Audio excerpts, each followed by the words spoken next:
இன்றைக்கி நம்மளோட டீ கடையிலலாம் பூரி நல்லா புஸ்ஸுன்னு கிடைக்கும் பார்த்திங்களா, அந்த பூரி தான் இன்றைக்கி நம்ம செய்ய போகிறோம். நல்லா ஷைனிங்காக நல்லா புஃப்னு வரும் பார்த்திங்களா, அதே மாதிரியே. சரி, இது எப்படி செய்யலான்னு பார்க்கலாம் வாங்க. ஃபஸ்ட்டு 2.5 கப்பு அளவு கோதுமை மாவு எடுத்துக்கோங்க. அதுக்கு 3/4 கப்பு மைதா மாவு எடுத்துக்கோங்க. அதுக்கப்புறம் சர்க்கரை இருக்குதுங்களா, வெள்ளை சர்க்கரை சீனின்னு சொல்லுவாங்க. அந்த சீனி எடுத்து கொஞ்சமாக லைட்டாக ஒரு 1/4 டீஸ்பூன் அளவு, அது கொஞ்சம் கம்மியாக போட்டுக்கோங்க சரிங்களா. அப்படி லைட்டாக அந்த மாதிரி தூவி விட்டு தேவையான அளவு உப்பு சேர்த்துக்கோங்க சரிங்களா. உப்பு நல்லா சேர்த்துட்டு நல்லா மாவு சர்க்கரை எல்லாம் வெறும் இதிலேயே தண்ணி ஊற்றாமே நல்லா பிசைஞ்சுக்கோங்க. அப்போ தான் நம்மளுக்கு சர்க்கரை உப்பு எல்லாம் எல்லா மாவுலும் பரவி நல்லா இருக்கும். அதுக்கப்புறம் இது பிசைஞ்ச அப்புறம் நம்ம தண்ணி கொஞ்சம் கொஞ்சமாக தெளித்து நல்லா பிசைஞ்சுக்கிறோம். சப்பாத்தி மாவு மாதிரி பிசையாமல் கொஞ்சம் இந்த மாதிரி சாஃப்டாகவும் இல்லாமல் என்ன சொல்கிறது, ஒரு கெட்டி பதத்துக்கு நம்ம நல்லா பிசைஞ்சு எடுத்துக்கணும். இப்போ பாருங்கள், பார்த்தாவே தெரியுது உங்களுக்கு பாத்திரத்தில் எதுவும் ஒட்டாமல் மாவு நல்லா இந்த மாதிரி எதுவுமே ரொம்ப அமுக்கி எடுக்காமல் கொஞ்சம் சாஃப்டாக இருந்தால் போதும்.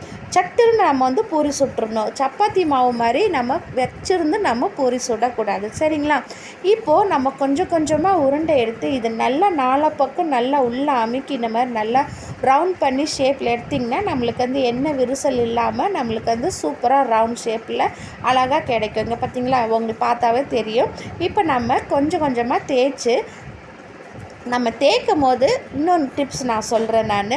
அரிசி மாவு சேர்க்க போகிறோம். அரிசி மாவு ஏன் நம்ம சேர்க்குறோம்னா, அப்போ தான் நம்மளுக்கு எண்ணெயில் நம்ம எண்ணெயில் போட்டு எடுத்தோம்னா அடியில் எண்ணெய் மாவு ஒட்டாமல் நம்ம லாஸ்ட் ஃபைனல் வரைக்கும் நம்மளுக்கு பியூர் ஆயிலாக கிடைக்கும். அதுக்கு முன்னாடி இந்த எண்ணெயை நல்லா சூடு இருக்குதான்னு பார்த்துக்கோங்க. ஒரு துளி இந்த மாதிரி போட்டு எடுத்திங்கன்னா அந்த மாதிரி புஃப்னு மேலே வரும். அந்த மாதிரி நீங்கள் அந்த எண்ணெயை டெம்பரேச்சர் பார்த்து நீங்கள் வச்சுக்கோங்க. ஹை ஃப்ளேமில் கொஞ்சம் மீடியம் ஃப்ளேமில் அந்த மாதிரி வச்சிங்கன்னா கரெக்டாக இருக்கும் நம்மளுக்கு ஆயிலோட டெம்பரேச்சர். இப்போ நம்ம ஒரு பூரியாக போட்டு சுட்டு எடுக்கலாம். இப்போ நம்ம பூரியை போட்டோன்னே லைட்டாக பட்டும் படாதமாக அந்த பூரியை தொட்டு இந்த மாதிரி எடுத்திங்கன்னா நல்லா புஃப்ன்ட்டு நம்மளுக்கு பூரி ரெடி ஆயிரும். பார்த்தாவே தெரியுது உங்களுக்கு எவ்வளோ அந்த டீ கடையில் அந்த ப்ரௌன் கலர் ரவை நல்ல ஷைனிங்காகவும் இருக்கும் பார்த்திங்களா. அதே மாதிரி தான் இப்போ நம்மளுக்கு இந்த பூரி வந்திருக்குது. நீங்கள் கண்டிப்பாக ட்ரை பண்ணி பாருங்கள். பூரி செய்யாதவங்களுக்கு கூட இந்த வீடியோ பார்த்து நீங்கள் செஞ்சிங்கன்னா அவ்வளோ சூப்பராக இருக்கும். அசல் டீ கடையில் சாப்பிட்ட மாதிரியே இருக்கும். பார்த்திங்களா எவ்வளோ ஷைனிங்காக எவ்வளோ கலர்ஃபுல்லாக இருக்குதுன்ட்டு. இதுக்கு பூரி ஒரு அட்டகாசம் நம்மளோட கிழங்கு வச்சு சாப்பிட்டிங்களா அவ்வளோ அட்டகாசமாக இருக்கும். அசல் நம்ம டீ கடையில் சாப்பிட்ட மாதிரியே இருக்கும். ஃப்ரெண்ட்ஸ், உங்களுக்கு இந்த வீடியோ பிடிச்சிச்சுன்னா ப்ளீஸ் என்னோடய வீடியோக்கு ஒரு சின்ன லைக் கொடுங்க. மறக்காமல் சேனலை சப்ஸ்கிரைப் பண்ணுங்கள். தேங்க்யூ ஃபார் வாட்சிங் ஃப்ரெண்ட்ஸ்.